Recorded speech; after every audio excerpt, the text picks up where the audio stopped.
Hello and welcome to livealittlehigher.com. This week we read Parasha Vayeitzei, and it's the sixth parashiot. From this first parashiot, we're gonna be seeing six parashiot, one after the other, where they're completely devoted to the life of Yaakov, who is the third patriarch from Abraham, Isaac, and Yaakov. And we will see how he succeeded. He was very successful in building a beautiful family of 12 children and many descendants. And from him actually come the 12 tribes of Israel, and all the Jewish people come from Yaakov. So we see that it is for this reason that the Jewish people are referred as Bnei Yaakov or Bnei Israel, the house of Yaakov or the house of Israel. We're going to see further on how this name of Israel was added to Yaakov. And basically, the name of Yaakov means a person that is struggling in life, and the name of Israel is a connotation that this person that has struggled has conquered. And so the Jewish people are known as the people of Israel, the sons and the daughters of Yaakov, who are people that are always struggling. It's actually, since the day the Jewish people exist, we have been struggling forever and will continue to struggle. But at the end of the day, we are Am Israel High. We are the children of Israel, and this is the people who have the strength to survive everything in life and to come out victorious. So Yaakov succeeded because he was the synthesis of the best.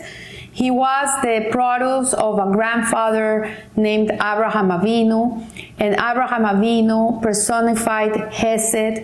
Hesed is one of the attributes of God from the 10 Sefirot, and this attribute of Hesed, an emotional attribute, represents kindness, love and kindness. Abraham was all love and kindness. He was a person that was devoted to spreading kindness to the world, and through his kindness, he made the world aware of the one God and the only existence, which is Hashem. And so we see that he brings a son. His son is Isaac. We learned about him last week. And Isaac is the antithesis of Abraham. He is actually Gevura. Gevura is the second in line of the seven emotional attributes of God. Gevura means fear, strength, awe, reverence, it's boundaries, it's justice, it's discipline. And so we see that Isaac was completely the opposite of his father. Abraham was everything out from him to the world, and Isaac was a more contained person. He was more of the idea of working on himself, of working in his midot, on his character traits, on perfecting himself, and in this way he brought divine conscience to the world.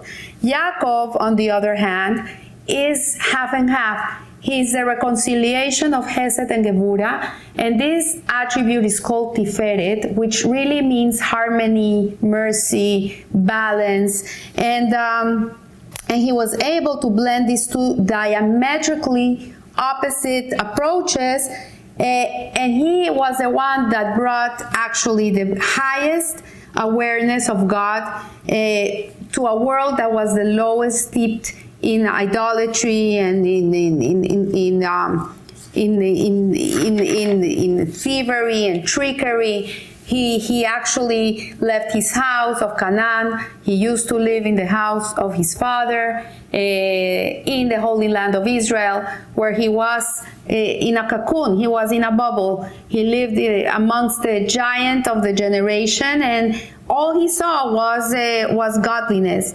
But after the father gave the blessing to Yaakov, Yaakov actually tricked him into giving him the blessing that was supposedly the blessing for Esav, his brother. The mother decides that he has to leave this home because the brother is going to kill him, and she sends him out, and he goes actually to Aram.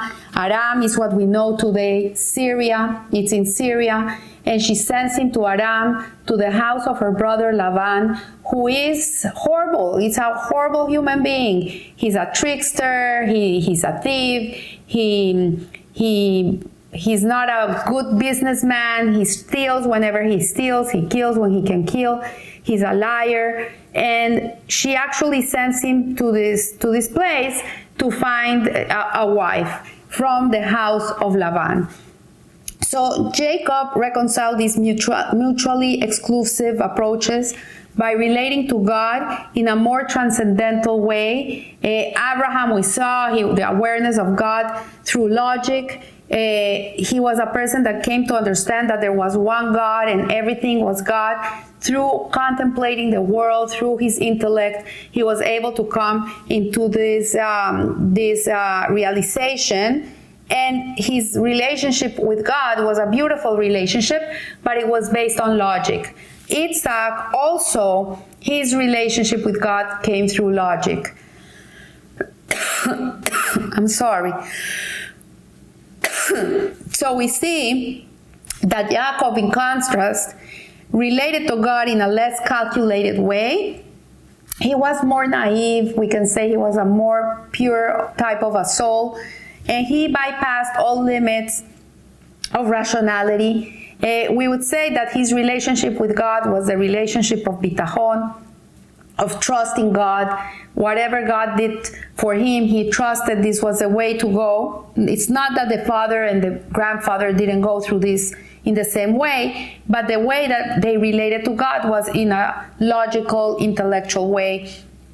Yaakov transcended logic. He went above logic. He tapped into faith. And so by relating to God in this way, he was able to raise all of his children to be devoted to God. We see that his grandfather Abraham, he had two children. He had Isaac and Ishmael.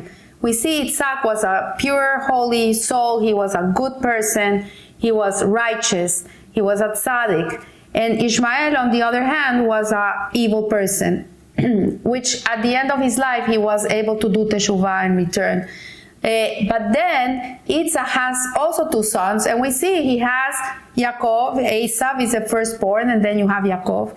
And it's the same story. Esau is a man of the field. He's animalistic. He's instinctive. He's blood-driven. He loves to hunt animals and kill people. He has many wives that are falling to idol worship.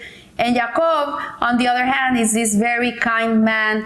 He's always dwelling in the yeshiva of Shem and Ever. He's learning. He's all day learning. And he's very much connected to Hashem. And he's a righteous human being. So we see that these two approaches of parenting, let's call it, being too kind is counterproductive.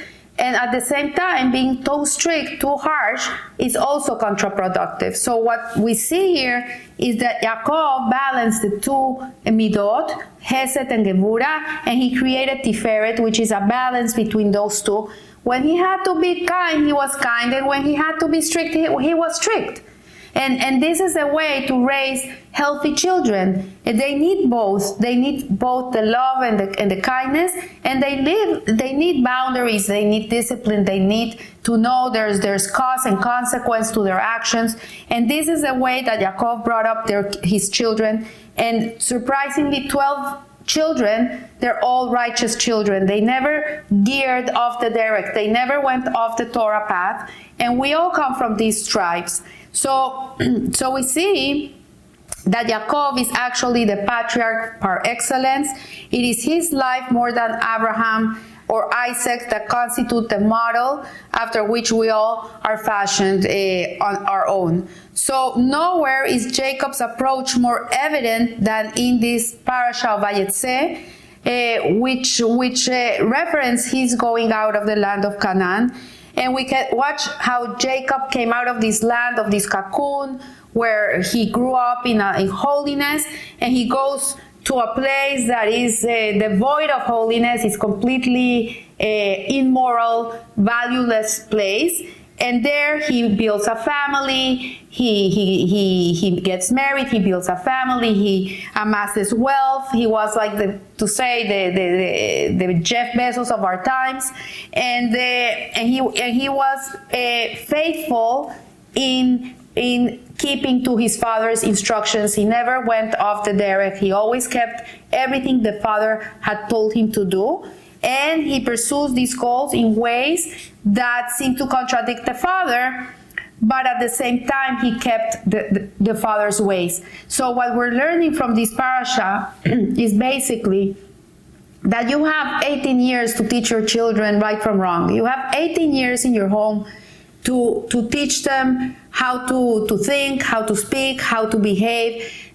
Through your example, you have 18 years to teach righteous children, to teach people, to know your kids, to know what is right, what is wrong, what is godly, what is not godly.